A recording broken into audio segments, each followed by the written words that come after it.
After an accident, it's very common for drivers to say, "I didn't even see the motorcycle," and they're being honest. The small size coupled with depth perception, inattentional blindness, and other human factors are the problem. Motorists don't see motorcycles the same way they see other cars and trucks. In addition, due to their size, motorcycles tend to blend into their surroundings, and it's much harder to see and judge their speed when maneuvering around them. Bikers have a cloaking ability and are unseen by most drivers. Today, we're going to explore the invisible biker phenomenon.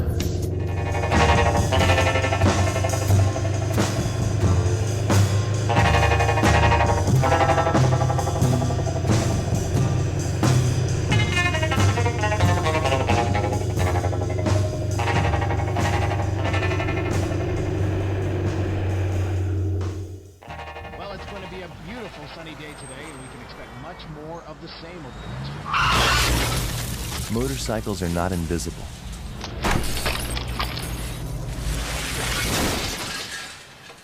But they can seem that way to drivers who aren't paying close attention.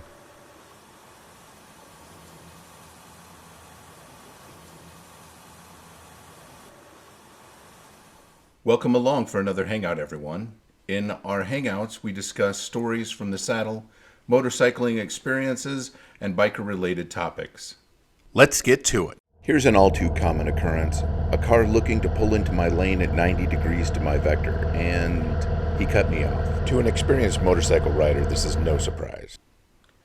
Are you kidding me? The driver looked right at me and pulled out anyway. Ride long enough and you start to expect being cut off all of the time. One of the biggest dangers on the road is other drivers. Two of the most dangerous places to safely navigate are at intersections and while drivers are changing lanes. Most states provide driver training videos and public safety campaigns imploring drivers to pay attention, look twice, and start seeing motorcycles. After a collision with a motorcycle, drivers will often claim, "He came out of nowhere. I never saw him."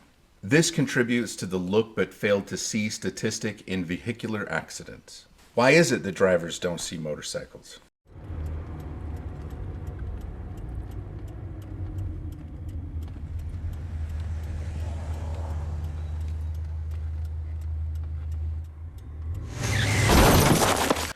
Motorcycles are small and it can be difficult to gauge their speed and distance. Human factors of depth perception are complex and are a major contribution to driver blindness when it comes to seeing motorcycles. Many drivers, when turning their head to look left or right, don't turn far enough to see with both eyes. The opposite eye is obscured by the driver's nose. Big-nosed people are more likely to be affected. Looking with one eye eliminates binocular vision and diminishes a person's ability to see in 3 dimensions. With binocular vision eliminated, the size of an object has a greater impact on perception. Motorcycles are smaller than automobiles. Therefore, the brain will register the motorcycle as being further away, since the car, appearing that size, would be. So the driver gets the mental green light to pull ahead even though the motorcycle is much closer than the driver anticipated. Scientists have conducted research into why motorists fail to see motorcycles. Another phenomenon that they discovered is saccadic masking. Saccadic masking is how the brain copes with the constant deluge of information from the eyes. The eyes constantly rove around, collecting visual information. The brain would only process a blur if it was forced to sift through all of the images. Therefore, it constructs images from recent memory. So the brain of a driver might not even recognize a motorcycle coming at them because a second ago it was not. To help illustrate this effect, the image on your screen is still. However, as your eyes move around, your brain is filling in what would be blurry or out of focus with more stable images from your memory. As your eyes move, the illusion of movement changes. I think we confuse visibility with being seen. Being visible and being seen are not the same thing.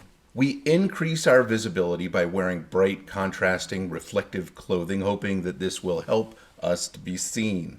Something absolutely visible and noticeable can be completely missed. Dressing like a golden dart frog does not guarantee that a driver will see you.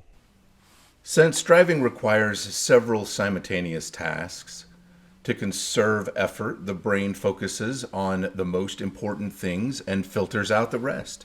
Too often, motorcycles are filtered out by the brain.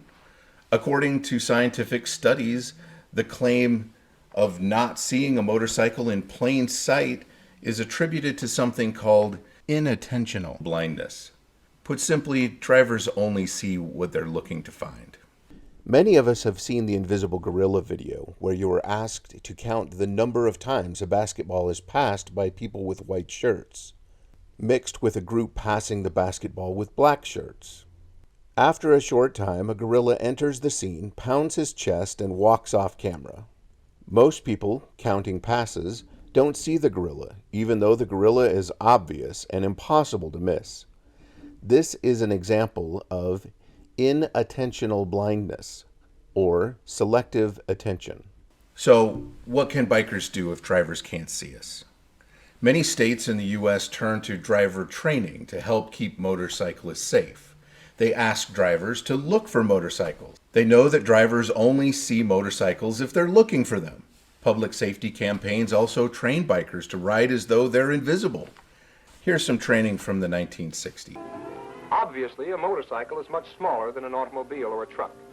Even a driver who is careful to check the traffic around his vehicle sometimes finds it hard to spot a motorcycle. So, Roy, using a safety trick of his own, pretends that an automobile driver cannot see him, that he is invisible.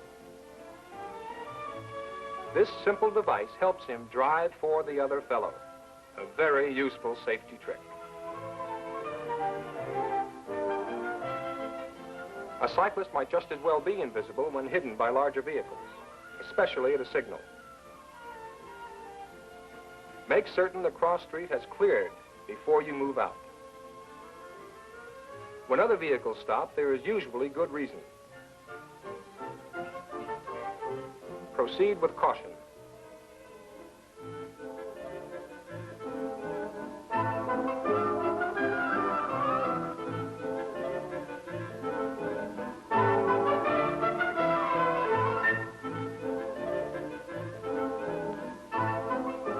Danger may come in a small package.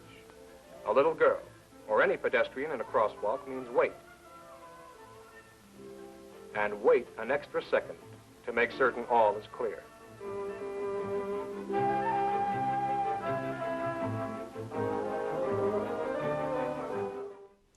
Well, there you go. Problem solved. Not quite. I think we can do better. Let's go back to the frog. There might be something more to learn. This is a golden dart frog. She's about 2 inches long and weighs less than 1 ounce. It would be a mistake to underestimate her. She is one of the most toxic creatures in the world. A single drop of the toxin coating her skin is enough to stop a human heart. This deadly weapon is only used in self-defense. Her bright coloration provides visual warning to predators. They know not to mess with her. And when they see her, there's a primal response. They notice her and keep their distance. There might be something we can learn and apply to being seen by drivers. So we've got it. The solution to being seen by drivers is frog helmet covers. I am not being serious. If you wear one of these, we're going to have a hard time being friends. If snakes and birds can instinctively know how to avoid golden dart frogs, there must be a way to short-circuit human behavior and increase the likelihood of being seen on the road. I have a hypothesis, and I think there may be something to primal fear and the notion of negative bias. Negative bias is our tendency not only to register negative stimuli more readily, but also dwell on these events. Also known as the positive-negative asymmetry, this negative bias means that we feel the sting of negative experiences more powerfully than we feel positive ones. This psychological phenomenon explains why bad first impressions can be so difficult to overcome, and why traumas can have such long, lingering effects. in almost any interaction, we are more likely to notice negative things and later remember them more vividly. This means that cultural negativity can be deeply planted into our memory. Linking memory to negative feelings means that humans can be conditioned to have a prejudice against things that the unexposed would find benign. Television shows and movies can have a tremendous impact on our collective negative bias. Snakes and birds aren't afraid of golden dart frogs because they're brightly colored. They notice them and stay away from them because they're dangerous. Let's get primal and find the shortcut to being seen. The fight, flight, and freeze response is your body's natural reaction to danger. It's a type of stress response that helps you react to perceived threats with no time spent in decision-making processes. This response causes a person to jump involuntarily when someone pops out of nowhere. This response instantly causes hormonal and physiological changes. These changes allow you to act quickly and protect yourself. It's a survival instinct. Specifically, fight or flight is an active defense response where you fight or flee. Your heart rate gets faster, which increases oxygen to your major muscles. Your pain perception drops and your hearing sharpens. These changes help you to act appropriately and rapidly. Freezing is fight or flight on hold, where you further prepare to protect yourself. It's also called reactive immobility or attentive immobility. It involves similar psychological effects, but instead you stay completely still and get ready for your next move. Fight, flight, freeze isn't a conscious decision. It's an automatic reaction, so you can't control it. You probably noticed some items moving across the top of your screen. It's part of my experiment. You saw some balloons, motorcycles of various types, some cars, and most importantly, some black widow spiders. According to my hypothesis, you noticed the spiders without counting them or looking for them. You probably remember that there were 2. Let me know in the comments if you were able to count the spiders without counting. What might this prove? Being seen might have more to do with the rapid identification of danger more than visibility. However, if the two are coupled together, like in the case of the dart frog, there would be a tremendous reduction in the probability of being invisible. There is no way for me to completely prove this hypothesis, but from my own experience, I have seen a difference in the way drivers behave and maneuver around me. For a time, I wore a brightly colored reflective vest and felt invisible. Drivers would look right at me and cut me off. When I replaced my safety vest with a more traditional biker cut with large visible patches, drivers started to see me. I'm given my right of way, and drivers give me more room in traffic. Look at these 2 images and decide which one is more likely to register as dangerous and initiate a fight, flight, freeze response.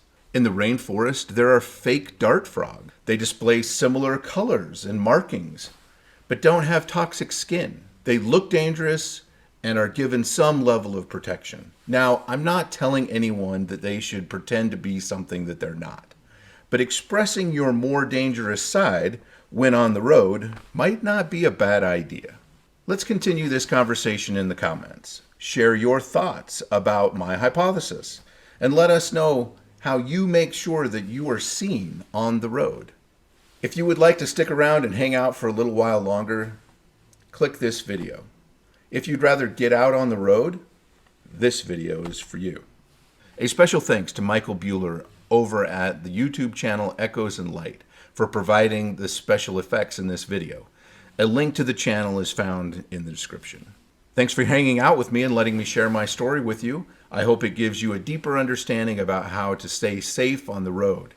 If you have questions or comments, please feel free to leave them, and we'll see you next time.